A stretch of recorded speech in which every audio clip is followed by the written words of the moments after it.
10 дней потребуется дознавателям, чтобы установить причину возгорания на центральном рынке Владикавказа.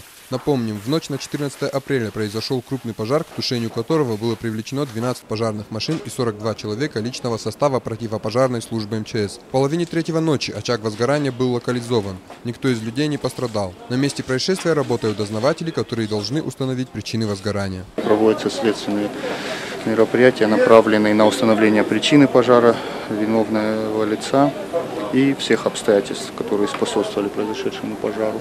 То есть, начиная с надзорных мероприятий, мы будем смотреть, каким образом проверка осуществлялась государственными инспекторами по пожарному надзору на данном объекте и что непосредственно причиной пожара послужило. Все эти обстоятельства выясняем.